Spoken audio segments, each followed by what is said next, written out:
Nigeria, one of the largest economies in the sub-Saharan Africa, relies majorly on oil. The economy is also grown by pockets of corporate organizations covering almost all spheres of activities within the country, ranging from multinational corporations with offices within the country, indigenous companies, and largely by small and medium-scale enterprises, SMEs. SMEs play a vital role in shaping a country's economy and can be considered an attractive and huge innovative system due to the socially and economically beneficial effect of the SMEs. The sector is considered an area of strategic interest in an economy. Mr. Ari Udo, Chairman, Akwa Ibom State Civil Society Organization Forum, tells us the situation of small and medium-scale enterprises in Uyo, Akwa Ibom State capital. So you find that, often you hear people say that Akwa Ibom State is a civil service state. If that was just what the economy relied on, then Akwa Ibom's economy would have collapsed a long time ago. And that's why it's worrisome for me that those who are in government don't really understand that sector and don't really understand that they need to invest in such ways. When I say invest, government investments leads to economic growth, social development, and all of that. So invest in terms of infrastructure, in terms of creating opportunities and providing a very critical need for the sector, which is access to critical finance needs, and that hasn't been done in this state. But generally, when you look around, you find those shops in the corner of the road, you find those artisans, you find those mechanic workshops, those artisans, those painters, those skilled workers that are about. All of those, they fall within the micro, small, and enterprise sector. So assuming that, we have paint makers amongst them, so let's use that as an example, that the paint maker has access to critical finance to acquire equipment or to be able to innovate on equipment that they need. Just imagine the number of persons that they will be able to employ, and that these persons will now begin to pay tax to the state. But what is happening right now is that the state goes to these people, collects taxes without providing services, without providing opportunities, without providing the things that will help these people to grow. And so in Akwa Ibom State, the micro, small enterprise sector is what is sustaining the state right now. And you would have expected that the state will invest, in that sector to ensure, to create opportunities. I'll give you an example. And I always use this example. And but I paid, we went on a study tour to Spain, to the state of Catalonia, where Barcelona is the capital, in 2005. And I was undergoing a training at the ILO, International Labour Organization Training Center in Turin. And so we in Turin, Italy. So we went to Barcelona on a study tour to look at what they were doing for enterprise development, business development services. Now, you would have expected that the government would support in Akwa Ibom State and in Nigeria, support business development services that will help these micro and small enterprises to grow. We found out in Barcelona, or in the state of Catalonia, that they created something they call the Barcelona Activa, meaning the Barcelona Incubator Center, to incubate this business idea. So if you come up with a business idea, for instance, and you say you want to mold blocks, let's take as simple as that, they help you to develop a business plan. You sharing your idea, how you want to go about it, and they help you build the business plan together with you. So through the process of developing that feasibility study, drawing up the business plan, you get better insights into the business that you want to do. Small medium-scale enterprises account for the majority of businesses worldwide and are important contributors to job creation and global economic development.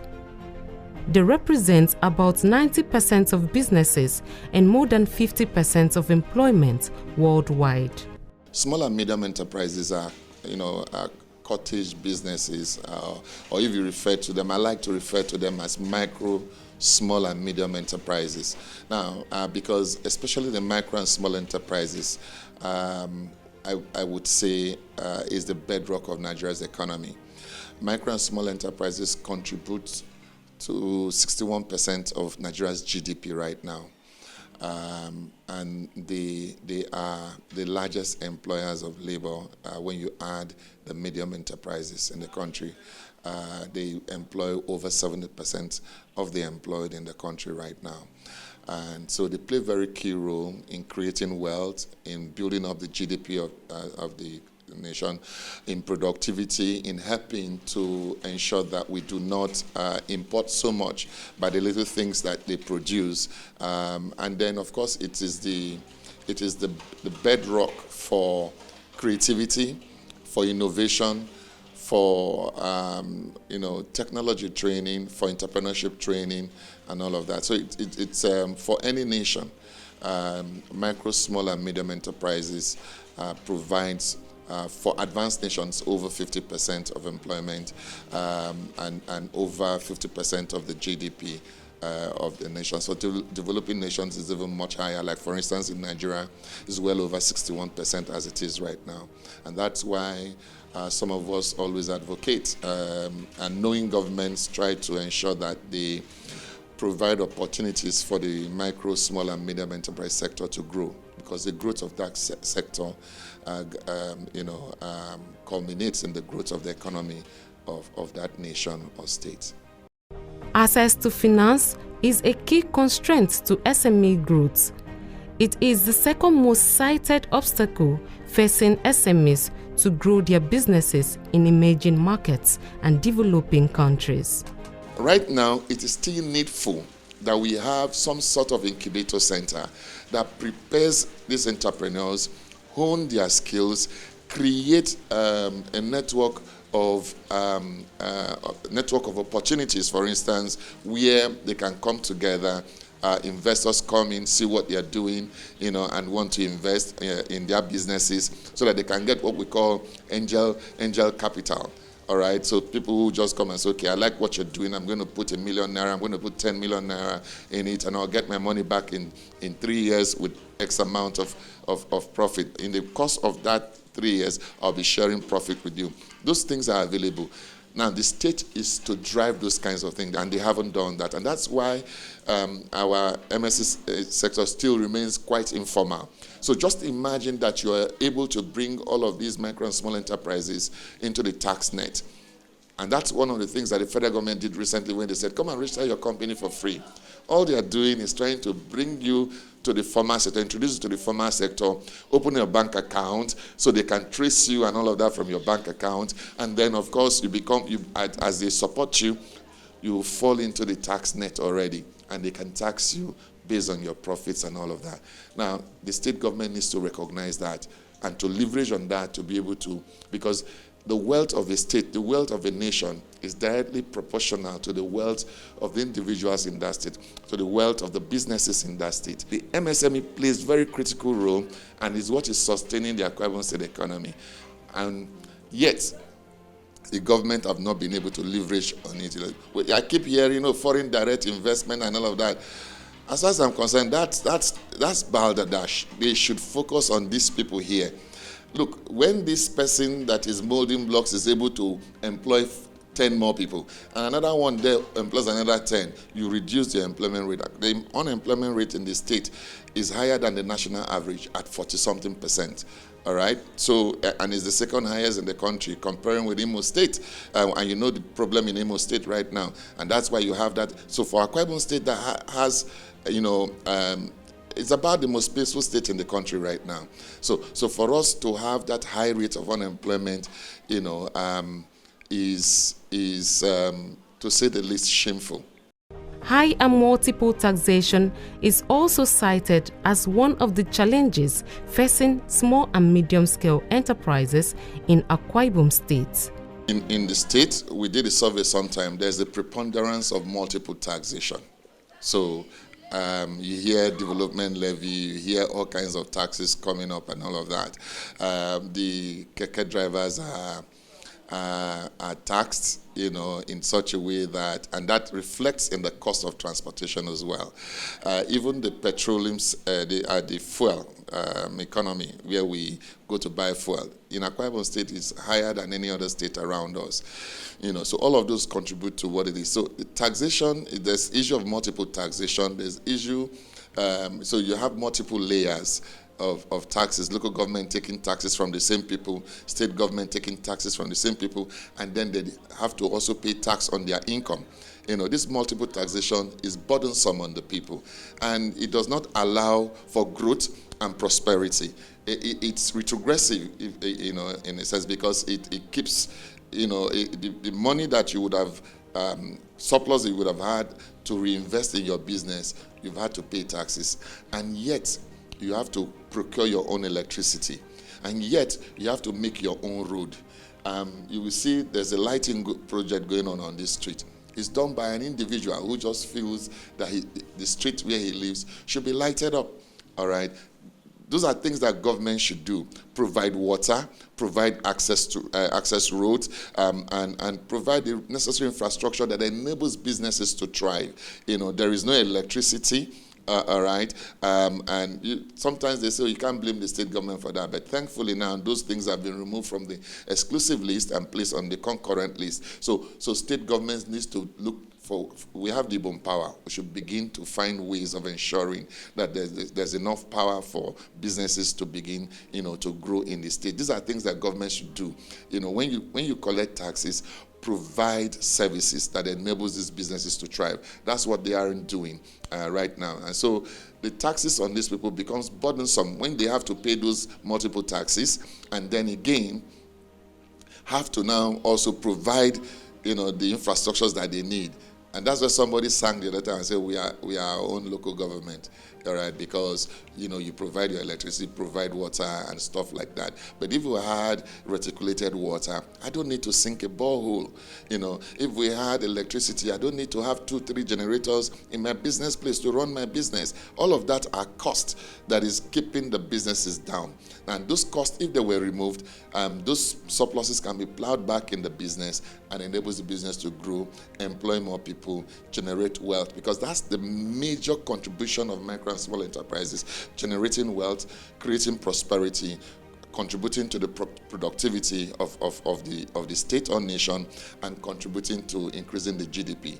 The higher the GDP, the wealthier the nation is. Now we are on the streets of Uyo, the Akwa Ibom State capital.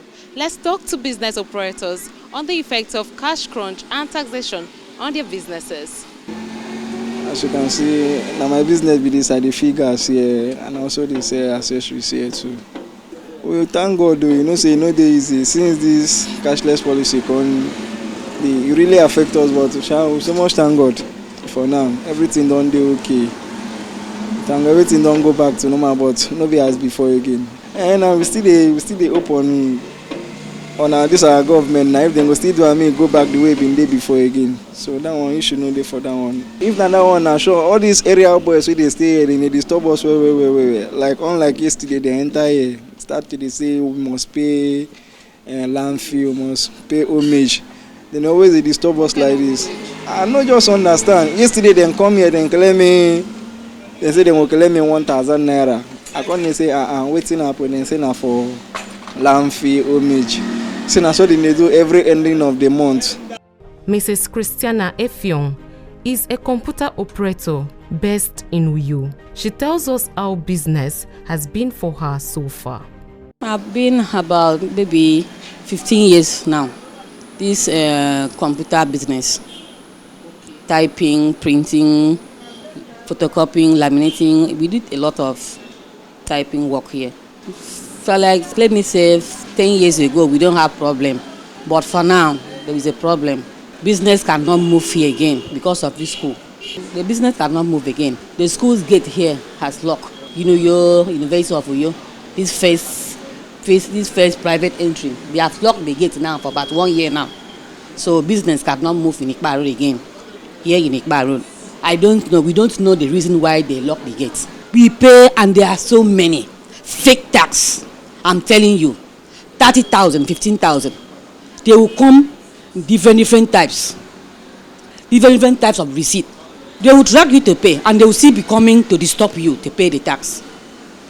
About 3 different receipts, fake ones. We don't even know the one that is government owned, government tax. They pay like that. They are paying like that. We don't know the one that is government tax. After 2 months, you see another receipt coming with another receipt. After 2 another receipt come with another receipt. The government should trace that so that we know exactly government tax that we used to pay. That we don't know the real one.